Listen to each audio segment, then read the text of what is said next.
Hello दोस्तों, एक बार फिर आपका विशाल न्यूरोथेरेपी एंड आईबीएस कोर्स में आपका स्वागत करता हूं। तो मैं आज बताने जा रहा हूं कि आईबीएस को कैसे पहचाने। आईबीएस है या कुछ और है। तो हम पेट की कंडीशन देख के बताते हैं कि आईबीएस कैसे पहचाने। आइए देखते हैं। सबसे पहले पेशेंट की हम नाभि चेक करते हैं। नाभि, पेट फुलाइए और फुलाइए, छोड़ दीजिए।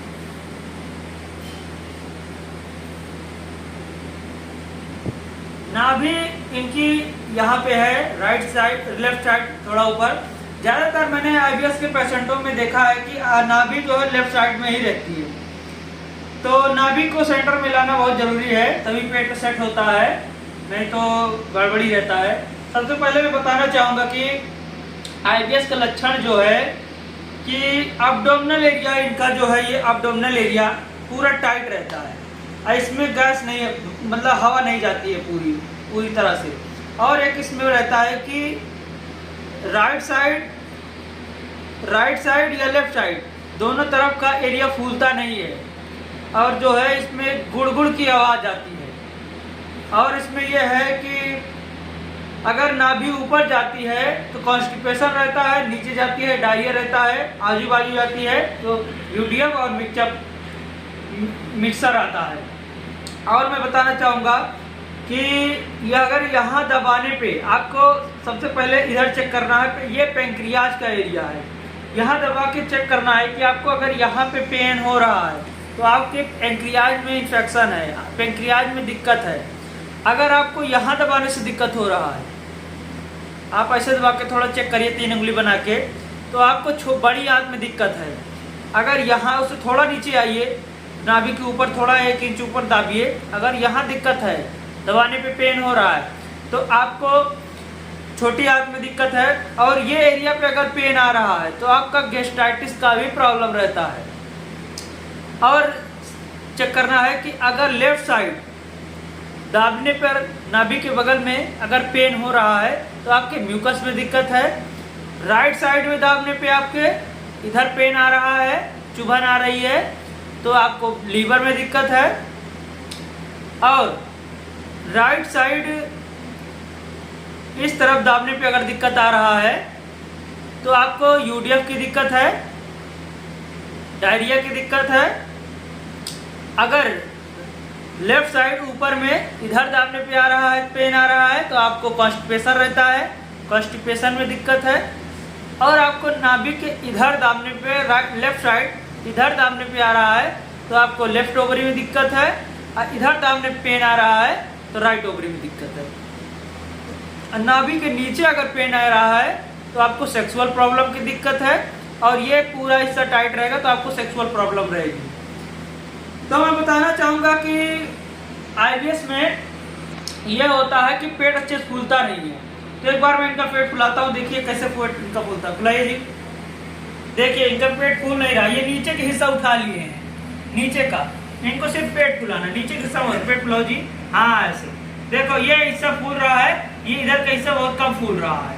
तो ऐसा रहता है कि पेट पूरी तरह से फूलता नहीं, अंदर से पूरा जकड़े रहता है, पूरा हिस्सा टाइट रहता है। ये आईबीएस का लक्षण है, छोड़ दीजिए जी। तो इसमें यही है कि ब्लड सर्कुलेशन आंतों में अच्छे से होता नहीं है। नसों में, पेट की नसों में जो छोटी आंत, बड़ी आंत या और कॉलोन में दिक्कत है, उसमें ब्लड सर्कुलेशन अच्छे से हो नहीं रहा है। इसके वजह से पेट जो है पूरा टाइट हुआ रहता है। तो मैं बताना चाहूँगा कि आईबीएस का यही है कि लक्षण की आईबीएस में सबसे पहले पेट में प्रॉब्लम आती है, जिससे कि कॉन्स्टिपेशन रहता हो सकता है, या यूरिया आ सकता है, या डायरिया हो सकता है, म्यूकस आ सकता है। ये आईबीएस के लक्षण है। अगर पेट आपका गड़बड़ रहेगा तो मैं बताना चाहूँगा इससे माइंड पे भी प्रेशर आता है, इससे पेट नहीं साफ होगा, यूरिया पाएगा। तो इससे क्या होगा कि पेट, माइंड पे एंजाइटी की प्रॉब्लम बढ़ेगी, डिप्रेशन की प्रॉब्लम बढ़ेगी, स्लीपिंग की प्रॉब्लम बढ़ेगी, माइंड अपसेट रहेगा हमेशा। तो इससे पेट से लेके माइंड पे ही पूरा प्रेशर, इसका माइंड भी खराब होने लगता है धीरे धीरे। तो आदमी को क्या होता है, पेशेंट का धीरे धीरे उसका कहीं मन नहीं लगता है, हर चीज़ों में भूख नहीं लगेगी उसको, पेट फूलेगा नहीं, और धीरे धीरे उसको अब धीरे धीरे सारी समस्याएं होती है। पेट की जो ऑर्गन्स है वो काम नहीं करेंगे तो शरीर में प्रोटीन की मात्रा नहीं मिलेगी, कार्बोहाइड्रेट नहीं मिलेगा और भी जितनी भी विटामिन B12 नहीं मिलेगा, D3 नहीं मिलेगा। इससे यह रहेगा शरीर कमजोर होता चला जाएगा, वजन डाउन होता चला जाएगा। ये IBS के लक्षण है। तो मैं बताना चाहूंगा इसके लिए आपको ये करना है कि एक कॉम्बिनेशन बनाना है कि जिससे कि IBS को ठीक किया जा सके। उसके लिए आपको हमारा बताया गया योगा फॉलो कीजिए, बताई गई डाइट फॉलो कीजिए और अगर कॉन्स्टिपेशन है तो कॉन्स्टिपेशन सीरीज आप रोज सुबह कीजिए। गुनगुना पानी पीने के बाद एलोवेरा मिला के आप उसको कीजिए, उससे आपको 100% रिलीफ मिलेगा। और आप पूरी तरह से IBS से निकलना चाहते हैं तो उसके लिए हमसे संपर्क करिए, हमें कांटेक्ट करिए। हम आपको गाइडेंस बताएंगे कैसे आपको क्या करना है, कैसे निकलना है IBS से। और इसमें न्यूरोथेरेपी का भी रोल रहता है।